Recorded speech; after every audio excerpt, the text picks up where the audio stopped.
I paid for my sister's luxury wedding, but she uninvited me because I didn't match her vibe and would embarrass her in front of her rich friends. My parents sided with her, so I canceled all the payments and cut them off. They begged for forgiveness, but I walked away and never looked back. The moment I walked into the living room, I could feel it, the tension hanging in the air like a storm about to break. My sister, Clara, was perched on the edge of the couch, her perfectly manicured nails tapping impatiently against her phone. My parents sat across from her, their faces tight, avoiding my gaze. I knew something was wrong, but I never could have prepared for what came next. So, I started trying to keep my voice light. What's the plan for the wedding? Do you need me to handle anything else? The caterer called me yesterday, but I told them to confirm with you directly. Claire didn't even look up. She sighed, as if my mere presence was exhausting. Actually, she said, her tone icy, I've been meaning to talk to you about that. I froze. About what? Finally, she looked at me, her eyes cold and dismissive. You're not coming to the wedding. The words hit me like a slap. I blinked, sure I'd misheard her. What do you mean I'm not coming? I've been planning this with you for months. I paid for almost everything. She rolled her eyes, as if I were being dramatic. Exactly. You paid for it. But let's be real, you don't exactly fit the vibe I'm going for. My friends are, well, they're important people. Influencers, celebrities, people who matter. You'd stick out like a sore thumb, and honestly, I'd be embarrassed. My chest tightened, and I could feel the heat rising in my face. Embarrassed? Clara, I'm your sister. I've done nothing but support you. Support? She scoffed. You think throwing money at me is support? This wedding is about more than just you writing checks. It's about image, about class. And let's face it, you don't have either. I turned to my parents, desperate for backup. Are you hearing this? Are you seriously going to let her talk to me like this? My mom shifted uncomfortably in her seat, avoiding my eyes. Honey, Clara's wedding is a big deal. We just want everything to be perfect. Perfect? I snapped. Perfect for who? For her rich friends? For people who don't even care about her? My dad finally spoke, his voice low and strained. You don't understand, sweetheart. This is important for Clara's future. We need to make a good impression. A good impression? I repeated, my voice shaking. What about me? What about everything I've done for this family? For her. Clara stood up, her designer heels clicking against the floor as she walked toward me. This isn't about you. It's about me. My wedding. My life. And you don't belong in it. The words cut deeper than I could have imagined. I felt tears sting my eyes, but I refused to let her see me cry. You're unbelievable, I said, my voice barely above a whisper.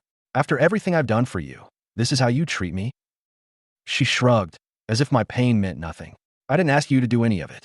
Maybe you should have thought about that before you started throwing your money around. I looked at my parents again, hoping for some sign of support, some acknowledgement of how wrong this was. But they just sat there, silent and complicit. Fine, I said, my voice trembling with anger and hurt. If that's how you feel, then consider this the last thing I'll ever do for you. I turned and walked out, the door slamming behind me with a finality that echoed in my chest. The night air was sharp, biting at my skin as I stood there, numb and hollow. My hands trembled as I gripped the car keys, the weight of their betrayal pressing down on me like a stone. I had given them everything, my time, my money, my love, and in return, they had handed me nothing but cruelty and dismissal. As I drove away, the streetlights blurred into streaks of gold, and the hum of the engine filled the silence. My mind raced, not with tears or regret, but with a quiet, simmering resolve. They had made their choice, and now I would make mine. No more sacrifices, no more apologies, no more trying to prove my worth to people who would never see it. The road ahead was dark, but for the first time, it felt like mine. And I knew, with a clarity that cut through the pain, that I would never look back. Sitting alone in my apartment that night, I couldn't stop replaying the scene in my head. Clara's words, my parents' silence. It all felt like a knife twisting deeper with every thought. But as much as it hurt, it wasn't surprising. Not really. If I was honest with myself, this had been a long time coming. I leaned back on the couch, staring at the ceiling, and let my mind drift to the past. Our family had always been a fragile thing, held together by appearances and unspoken rules. Clara was the golden child, the one who could do no wrong. From the time we were little, she was the star, beautiful, charismatic, and effortlessly charming. Everyone adored her, especially our parents. I, on the other hand, was the afterthought, the quiet one, the responsible one. While Clara was busy being the center of attention, I was the one picking up the pieces. When she forgot to do her homework, I stayed up late helping her finish it. When she maxed out her credit cards, I bailed her out. And when she decided she wanted a wedding fit for a celebrity, I didn't hesitate to open my wallet. I thought that by giving so much, I'd finally earn their love, their respect.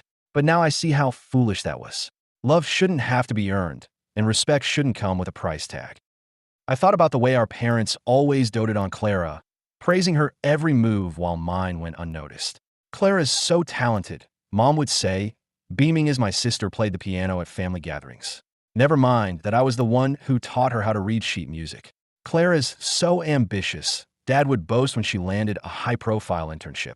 Never mind that I was the one who helped her rewrite her resume. It was always about Clara, her dreams, her needs, her future. And I was just the supporting character in her story, the one who made sure the spotlight stayed firmly on her. Even now, as I sat there in the quiet, I could hear their voices in my head. Why can't you be more like your sister? Mom would say whenever I brought home a less-than-perfect report card, Clara would never let us down like this. Dad would mutter when I dared to disagree with him. I used to think that if I just worked harder, did more, gave more, they'd finally see me. But the truth was they never would. To them, I was invisible unless they needed something. I thought about the wedding, about how I'd poured my savings into making Clara's dream come true. I'd even taken on extra shifts at work to cover the costs. And for what? So she could tell me I didn't belong? So my parents could sit there and say nothing while she tore me apart? The more I thought about it, the angrier I got. Not just at them, but at myself. How had I let it go on for so long? How had I convinced myself that their approval was worth sacrificing everything for? I stood up and walked to the window, staring out at the city lights. For the first time, I felt a strange sense of clarity. This wasn't just about Clara or the wedding. This was about me, about who I was and who I wanted to be. I didn't want to be the invisible one anymore. I didn't want to be the one who gave and got nothing in return. I deserved more than that. As I stood there, a plan began to form in my mind. If they didn't value me, then fine. But they were about to learn just how much they needed me. The family portrait I'd carried in my head for so long was shattered, and in its place was something new, something raw and real. And for the first time, I felt like I was finally seeing things clearly. This wasn't the end. It was the beginning. I walked over to my desk and pulled out a notebook, flipping to a blank page. I started writing down everything, every sacrifice, every dollar, every moment I'd given to them without question. It was a long list, and as I wrote, I felt a strange mix of anger and relief. I thought about Clara's wedding, about how I'd been so eager to make it perfect for her. I called vendors, negotiated prices, and even designed the invitations. I'd done it all because I thought it would make her happy, that it would finally make her see me as more than just the boring, responsible sister. But now I realized that no amount of effort would ever be enough for her. She didn't want a sister. She wanted a fan, someone to admire her and cater to her every whim. And I was done playing that role. I closed the notebook and took a deep breath. The anger was still there, simmering beneath the surface, but it was different now. It wasn't the kind of anger that made me want to scream or cry. It was the kind that made me want to act.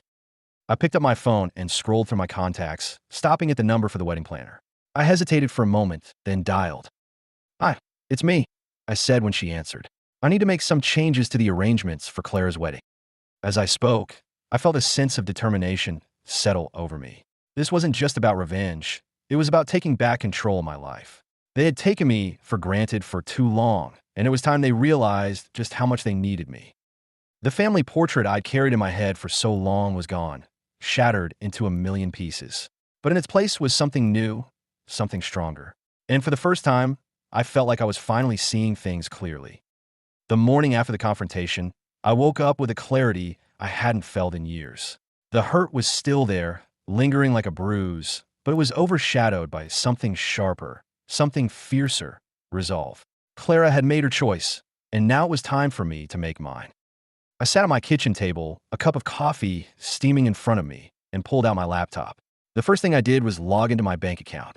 I scrolled through the transactions, each one a reminder of how much I'd given: deposits for the venue, payments to the caterer, the florist, the band.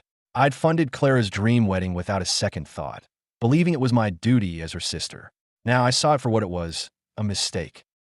I picked up my phone and dialed the wedding planner, Sarah, who had been coordinating everything. She answered on the second ring, her voice cheerful and professional. Hi, Sarah, it's me. I said, keeping my tone calm and steady. I need to make some changes to the arrangements for Clara's wedding. There was a pause on the other end. Changes? But the wedding is in 3 weeks. What kind of changes? I took a deep breath. I'm canceling all the payments. Effective immediately. Sarah hesitated. I'm sorry. I don't think I heard you correctly. You're canceling everything. Yes, I said firmly. Everything. The venue, the catering, the flowers, the band, all of it. I'll send you an email confirming the details, but I need you to stop all further arrangements. There was another pause, longer this time. Is everything okay? Did something happen? I almost laughed. You could say that. Let's just say the bride and I had a disagreement, and I've decided to withdraw my financial support. Sarah sighed, clearly uncomfortable. I understand, but this is going to cause a lot of problems. Clara and your parents, they're going to be furious. I know, I said, my voice cold, but that's not my problem anymore. After hanging up with Sarah, I spent the next hour sending emails to every vendor, informing them that I was canceling all payments and contracts. I made sure to CC Clara and my parents on each one, so there would be no confusion about who was responsible for the sudden change. By the time I was done, my hand was shaking, but not from fear. It was adrenaline, the kind that comes from finally standing up for yourself. The first call came less than an hour later. It was Clara, her voice shrill and panicked. What the hell are you doing? She screamed. I just got an email from the caterer saying they're canceling. Do you have any idea how embarrassing this is? I leaned back in my chair, savoring the moment. Oh, I think I have a pretty good idea. After all, you made it very clear how much my presence would embarrass you at your wedding. This isn't funny, she snapped. You can't just pull the rug out from under me like this. Do you know how much money this is going to cost me? Actually, I said, my voice icy. I do, because I'm the one who's been paying for it. And now I'm not. Consider this my way of matching your luxury vibe. She sputtered, trying to come up with a response, but I didn't give her the chance. Good luck, Clara. You're going to need it. I hung up before she could say another word. The next call was from my parents. My mom's voice was trembling, a mix of anger and desperation. How could you do this to your sister? Do you have any idea what this will do to her reputation? Funny, I said, my tone cutting. I don't remember you being this concerned about my reputation when Clara was tearing me apart in front of you. That's not the point, my dad interjected, his voice booming through the phone. This is about family, about loyalty. You can't just abandon us like this. Abandon you? I repeated, my voice rising. You abandoned me the moment you decided Clara's image was more important than my feelings. You don't get to talk to me about loyalty. There was silence on the other end, and for a moment, I thought they might actually apologize. But then my mom spoke again, her voice pleading. Please, just fix this. We'll talk about everything later, but right now, Clara needs you. I felt a pang of guilt, but it was quickly overshadowed by anger. No, I said firmly. Clara doesn't need me. She needs a reality check. And so do you. I hung up and turned off my phone, cutting off any further attempts to guilt me into backing down. The rest of the day passed in a blur. I stayed busy, cleaning my apartment, running errands, anything to keep my mind off the chaos I knew was unfolding. But every now and then, I allowed myself a small smile. They had underestimated me, taken me for granted for far too long. And now they were learning the hard way just how much they needed me. By the time evening rolled around, I was exhausted but satisfied. I sat on my couch, a glass of wine in hand, and stared out at the city lights. The anger was still there, simmering beneath the surface, but it was tempered by a sense of empowerment. This wasn't just about revenge. It was about reclaiming my life, my worth, my power. And for the first time in a long time, I felt like I was finally in control.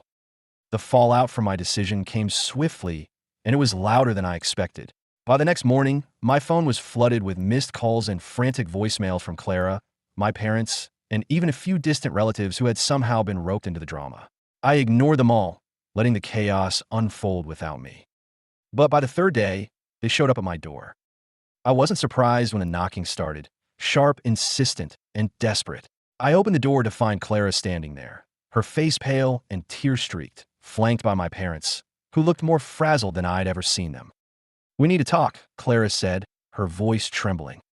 I crossed my arms and leaned against the doorframe, blocking their entry. About what? I think everything's been said. Please, my mom interjected, her voice breaking. Just let us in. We can't do this out here. I hesitated, then stepped aside, letting them file into my small apartment. They looked out of place in my modest living room, their designer clothes and expensive accessories clashing with the worn furniture and thrift store decor. Clara sat on the edge of the couch, wringing her hands. "I'm sorry," she blurted out, her voice shaking. "I was wrong. I was horrible to you, and I don't know why I said those things. I didn't mean any of it." I raised an eyebrow, unimpressed. "Really?" "Because it sounded like you meant every word." She flinched but pressed on. "I was stressed, okay? Planning a wedding is overwhelming, and I took it out on you. But that's no excuse. You're my sister, and I love you. I don't want to lose you over this." I turned to my parents, who were standing awkwardly by the door. "And you? What's your excuse?" My dad cleared his throat, his usual confidence replaced by unease. "We messed up," he admitted. "We've always put too much pressure on Clara, and we didn't realize how much it was hurting you. We should have stood up for you, and we didn't. We're sorry." My mom nodded, tears streaming down her face. "We took you for granted, and we'll never forgive ourselves for that. But please, don't punish Clara for our mistakes. Her wedding is ruined, and she's devastated. We just want to fix this." I stared at them, my chest tight with conflicting emotions. Part of me wanted to believe them, to forgive them, and move on. But the other part, the part that had been hurt too many times, wasn't ready to let go. "You don't get it," I said, my voice low and steady. "This isn't just about the wedding. This is about years of being ignored, of being treated like I didn't matter. You didn't care about me until you needed something from me. And now that I've taken that away, suddenly you're sorry?" Clara reached out, her hand trembling as she tried to take mine. "I know we've been awful to you, but we can change. I can change. Just give us a chance to make it right." I pulled my hand away, shaking my head. "It's not that simple. You don't get to hurt someone for years and then expect them to forgive you just because you say you're sorry." My mom stepped forward, her voice pleading. "Please, we're begging you. We'll do whatever it takes to make this right. Just tell us what you need." I looked at them. Clara, tearful and desperate. My parents, humbled and ashamed. For a moment, I almost gave in. Almost. But then I thought about all the times I've been overlooked, all the times I've been made to feel like I wasn't enough. And I realized that no amount of apologies could erase that pain. "I don't need anything from you," I said finally. "Not your money, not your apologies, not your promises. What I need is to move on. And I can't do that if I keep letting you back into my life." Clara's face crumpled, and she started to cry in earnest. "Please don't do this. I can't lose you." "You already did," I said, my voice firm but not unkind. "The moment you decided I wasn't good enough to be at your wedding, you made your choice. And now I'm making mine." My dad opened his mouth to argue, but I held up a hand to stop him. "I'm done. I've given you everything I have, and it's still not enough. So I'm done." They stood there for a long moment, silent and defeated, before finally turning to leave. Clara lingered at the door, her eyes red and swollen. "I'm sorry," she whispered one last time. I didn't respond. When the door closed behind them, I let out a breath I didn't realize I'd been holding. My hand was shaking and my heart was racing, but for the first time in a long time, I felt free. They had come to me with desperate pleas and empty promises, but I had stood my ground. And in doing so, I had finally put myself first. The days that followed were quieter than I expected. The calls and messages stopped, and the silence felt heavy at first, like a weight I wasn't sure how to carry. But as the weeks passed, the weight began to lift, replaced by a sense of lightness I hadn't felt in years. I threw myself into my work, into my own life, and for the first time, I didn't feel guilty about it. I didn't have to worry about Clara's demands or my parents' expectations. I didn't have to justify my choices or prove my worth. I was free to just be. I started small. I redecorated my apartment, filling it with things that made me happy: bright colors, cozy blankets, shelves lined with books I'd been meaning to read. I took up painting, something I'd always wanted to try, but never had the time for. At first, my attempts were messy and awkward, but it didn't matter. It was mine. I also reconnected with friends I drifted away from over the years. People who had always valued me for who I was, not for what I could do for them. We went out for coffee, took long walks in the park, and laughed until our sides hurt. It was a reminder that I wasn't alone, that there were people in my life who truly cared about me. One evening, as I sat on my couch with a cup of tea, I thought about Clara's wedding. I wondered if it had happened at all, or if it had been canceled altogether. I didn't know, and for the first time, I realized I didn't care. It wasn't my problem anymore. My parents tried to reach out a few times, leaving voicemails that were equal parts apologies and pleas. They talked about how much they missed me, how they wanted to make things right. But I didn't respond. I wasn't ready to forgive them, and I wasn't sure I ever would be. Clara sent me a long email, pouring her heart out in a way I'd never seen from her before. She talked about how much she regretted her actions, how she wished she could go back and do things differently. She even admitted that her wedding had been a disaster, that her famous friends had abandoned her the moment things got difficult. I read the email twice, my heart aching for the sister I used to know. But then I closed my laptop and didn't reply. It wasn't out of spite, it was out of self-preservation. I couldn't let myself get pulled back into the cycle of giving and being taken for granted. Instead, I focused on building a life that was mine and mine alone. I took a trip to the coast, something I'd always dreamed of but never had the time for. I stood on the beach, the wind in my hair and the sound of the waves crashing around me, and felt a sense of peace I hadn't known was possible. I also started seeing a therapist, someone who helped me unpack years of guilt, resentment, and self-doubt. It wasn't easy. There were moments when I wanted to shut down, to run away from the hard truths we uncovered. But I stayed, and slowly I began to heal. One day, as I was leaving a session, my therapist said something that stuck with me. "You don't owe anyone your forgiveness," she said, "but you do owe yourself the chance to move forward." And that's exactly what I did. I didn't cut my family out of my life out of anger or spite. I did it because I needed to protect myself, to create a space where I could grow and thrive without being weighed down by their expectations. It wasn't easy, and there were moments when I doubted my decision. But every time I felt that doubt creeping in, I reminded myself of everything I'd gained: my independence, my peace of mind, my sense of self-worth. As I stood on the balcony of my apartment one evening, watching the sun set over the city, I felt a sense of contentment I hadn't known was possible. I didn't know what the future held, but for the first time, I was excited to find out.